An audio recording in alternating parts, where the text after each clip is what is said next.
Praise the lord. జకర్యా గ్రంథం 2వ అధ్యాయం 5వ వచనం. నేను దాని చుట్టూ అగ్ని ప్రాకారముగా ఉందును, నేను దాని మధ్యను నివాసినై మహిమకు కారణముగా ఉందును.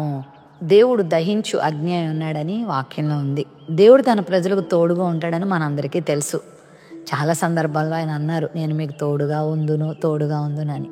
ఇశ్రాయేల్ కాలంలో వారిని నడిపించేటప్పుడు ప్రభు పగలేమో మేఘస్తంభంగాను, రాత్రేమో అగ్నిస్తంభంగాను ఉన్నారట. చాలా సందర్భాల్లో అగ్ని ప్రాకారాలు తన బిడ్డలకు ఆయన వేసిన సందర్భాలు కూడా ఉన్నాయి. ఎలీషా చుట్టూరు అగ్ని రథములు ఉన్నట్లుగా మనం చూస్తాం. సిరియా సైన్యం అతను మోహరించినప్పుడు అతని సేవకుడు చూసి బెదిరిపోయినప్పుడు, ప్రభువా వీని కన్నులు తెరవవా అంటే వాడి కళ్ళు తెరవబడగానే వాళ్ళ చుట్టూరు కూడా అగ్ని రథములు ఉండడం ఆ సేవకుడు గమనిస్తాడు.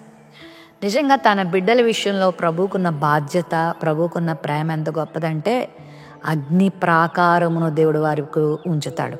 నిజంగా నువ్వు ఆయన సేవిస్తున్న బిడ్డవైతే, నిజంగా నువ్వు ఆయన అంగీకరించిన బిడ్డవైతే, నిజంగా నువ్వు ఆయనను విశ్వసిస్తున్న బిడ్డవైతే, నమ్ముతున్నావా? నీ చుట్టూ అగ్ని ప్రాకారం ఉంది. షడ్రక్ మేషక్ అబేద్నెగోలు అగ్నిలో వేయబడినప్పుడు అగ్ని వారిని ఏమీ చేయలేకపోయింది, ఎందుకంటే వారితో ప్రభు ఉన్నాడు. ఈ ఉదయకాల సమయంలో కూడా ప్రభు నీతో ఉన్నారు. నన్ను కాపాడేవారెవరు, నన్ను కాచేవారెవరు అని బెదిరిపోతున్నావేమో, సంరక్షణ కొరకు తప్పిస్తున్నావేమో, కాపాడేవారి కొరకు ఎదురు చూస్తున్నావేమో, ప్రభు నీకు వాగ్దానం చేస్తున్నాడు. నీ ఇంటికి, నీకున్న సమస్తానికి ప్రభు కంచె వేస్తాడు. మన మధ్యలో ఆయన నివసిస్తానని కూడా వాగ్దానం చేశాడు. ఆయన నీతో ఉంటారు. ఒకవేళ బహిరంగంగా నీకు ఆయన కనబడకపోతున్నా, భౌతికంగా ఆయన నీకు కనబడకపోతున్నా, ఆత్మరూపిగా ఆయన మనతో సంచరిస్తున్నారు, మనతో ఉన్నారు.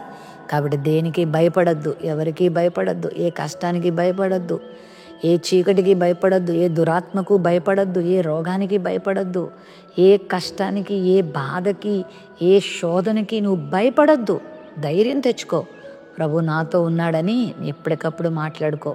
ప్రభు సహాయం నీకు ఎప్పుడు తోడుగా ఉంటుంది. ఆయన చెప్పిన వాగ్దానం, నేను నీ చుట్టూ అగ్ని ప్రాకారంగా ఉన్నాను, నేను నీ మధ్య నివసిస్తున్నానని. అట్టి కృప దేవుడు మనందరికి ఇచ్చును గాక. ప్రేమ నమ్మకం కలిగిన మా తండ్రి, ఈ వాగ్దానం ద్వారా మాతో మాట్లాడినందుకు వందనాలు. మా చుట్టూ అగ్ని ప్రాకారంగా ఉంటానని, మా మధ్యలో నివాసిగా ఉంటానని వాగ్దానం చేస్తాం. ఈ వాగ్దానాన్ని వీక్షించిన బిడ్డలందరి జీవితంలో ఈ ఆశీర్వాదాన్ని పొందుకునే కృప దయచేయమని యేసు నామమున అడుగుచున్నాం తండ్రి. ఆమేన్.